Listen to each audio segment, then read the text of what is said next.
Hey guys, welcome back to another episode of Bargain Reviews. On the Bargain Hobo, and today we're doing Shadow's video. Yeah, it's a month later, but life. Sorry, but here we go. So now it's time to reveal the game that Shadow picked for his prize. Boom, Nicktoons Unite on the GameCube.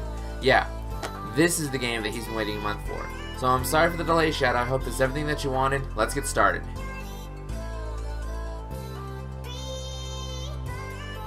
Now, for the second time of the year, it's time to Hobo up! The story for Nicktoons Unite is that Professor Calamitous from Jimmy Neutron has teamed up with Vlad Plazis from Danny Phantom, Mr. Crocker from Fairly Odd Parents, and Plankton from SpongeBob and formed a Doom Syndicate to unleash massive destruction, and a team formed by Danny Phantom, SpongeBob, Timmy Turner, and Jimmy Neutron all that stands in their way between them and total destruction.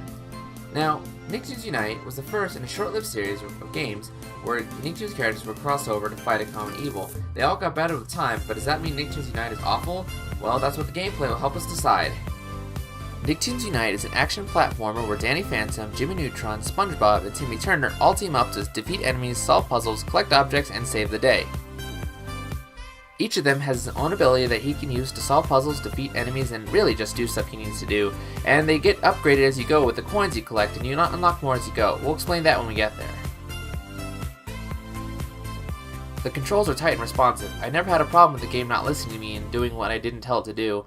Now, as far as combat goes, typically Danny is just best suited for general combat, but actually Timmy became my second favorite when I upgraded his main attack all the way up. That's really expensive though, and again, we'll explain that when we get there. Further regarding combat, there are two types of combat, ranged and melee. SpongeBob and Danny Phantom do melee, and Jimmy Neutron and Timmy Turner do range attacking, and like I said, Danny was just better for typical combat. But they're all useful in their own ways, and like I said, everything can be upgraded. Let's get to the coins now. You gather coins dropped from defeated enemies, broken objects, or just laying around, and you need them to upgrade your abilities. You can find Goddard near the middle of each level, and he can upgrade your abilities for you. I should warn you though, the main attack are crazy expensive to upgrade, so you recommend to get those done first, and then the other abilities are a lot cheaper, you can get those done a lot quicker. The idea is you kind of want to grind to get a lot of coins, and you can replay earlier levels, so you might want to do that, because let me tell you, that last boss, you're going to need those upgraded abilities. So, you may be wondering, how do I get these new abilities? Well, from the special stations, of course. You can tell right away which character has what station, and to give them ability they'll use a lot in that level and throughout the rest of the game, really. There's only one per level usually, so watch out for them. You will be using these abilities a lot, so you better upgrade them. Upgrading them will usually improve their efficiency so they take less energy and will do more damage in combat. It's really handy, so you better get grabbing those coins like I mentioned. Unfortunately, this game didn't hit every nail on the head. There's a few things wrong with it. First off, this game is slower than an asthmatic snail. The levels feel really long, and that's just because the game runs super duper slow, so be wary of that. And then there's the jumping. You can't jump worth beans. Like, take for example here, I had to jump on the scenery to jump up to this ledge to keep going, but then my partners just jumped up it like it was nothing. So either the AI can just jump better than you, or I missed something, and the game didn't explain it to me. Whichever one, it's annoying. Now while the gripe iron is still hot, there's two things I want to address now. First off, there's the camera. You can't control it. Now it's not always bad, but there are times when the camera cannot be moved and you really need to move it. It's not deal breaking, but it can be annoying at times. And there's one more thing I want to mention here, real quick. This stupid piece of crap right here. All the enemies can be pretty annoying, but this guy takes the cake. He is the most annoying, obnoxious enemy in the entire game. Aside from the boss, of course. Let's just say, as far as I'm concerned, he can go to hell, burn in hell, and forever remain in hell.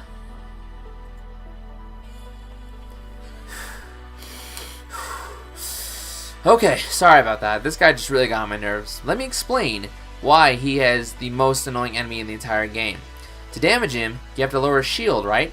Well, sometimes shield just comes instantly back up, and in the meantime, he can just shoot bombs at you, which bounce you around and take away your health. It is annoying and frustrating, and I can't understand why there's so many of this guy in this game. Oh my goodness, why does this need to be a thing that need to exist? Well, let's just say he's not unbeatable, but he is going to drive you insane.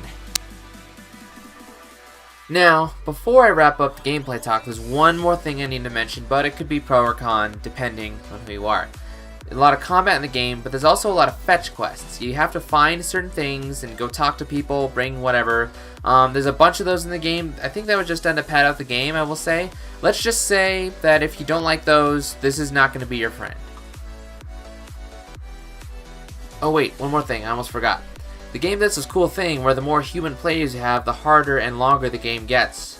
That's actually kind of cool. I'm pretty sure the GameCube version does 4 players and the PS2 does 2. I'm not 100% sure, don't quote me on that. Just thought I'd throw that out there before we get to presentation.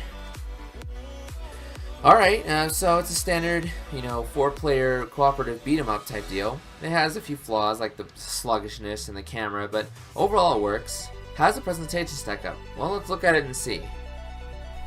Presentation-wise, the game looks pretty good for its time. It really nails the animation styles of the show it captures, of course, Jimmy Neutron, SpongeBob, Danny Phantom, Fairly OddParents, of course, and it does a very good job of that, really.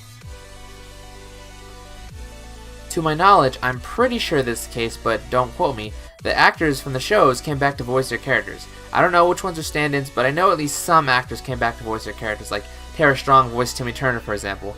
Really good voice acting on this one, guys. Now, while the graphics and voice acting are good, the music it's kind of a mixed bag. It does this weird thing on the title screen where it loops one of the songs, but not even the whole song, just like the first few seconds of it. And then the songs kind of can cut out at random and play. Doesn't always play the right song in the right place. Music is good for what it is, it's good background noise, but I think it could have been queued up and worked a little better.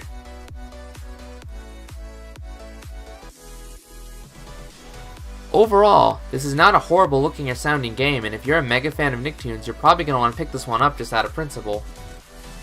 Real quick, before we wrap this up, let's look at this one more thing in this game, the cross-saving. Nicktoons Unite has cross-save features with 3 games, Barnyard, SpongeBob Lights Camera Pants, and Tack the Great Juju Challenge.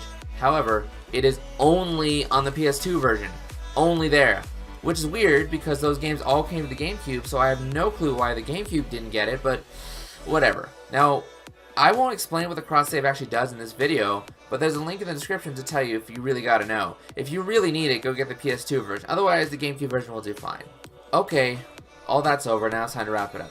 How's the gameplay? The game plays pretty well. It's a simple beat-em-up, the, action RPG, except kind of RPG, you have to buy the coins, but whatever. It plays pretty well. I didn't really find any major glitches, although a little sluggish, and the camera could be annoying at times, but overall, nothing too major. How does it look and sound? It really captures the animation of the shows pretty well. And the sound design is a little weird, and the music kind of plays whenever it wants, and then there's the weird title screen looping. That's a little odd, but not deal-breaking. So in the end, is it worth a spot on your shelf? Well, if you're a diehard Nickelodeon fan, probably. If you're looking for a more, shall we say, enticing option, look elsewhere. But here is Hobo Approves. So there you go, Shadow. I really hope that was everything you wanted it to be. I'm sorry it took so long. Again, life. But anyway, the request iron is getting pretty hot. I should probably deal with some of these requests. So over the next few episodes, I'm going to be tackling some of the requests that I have. So, in the meantime, watch out for that. But until then, Hobo out!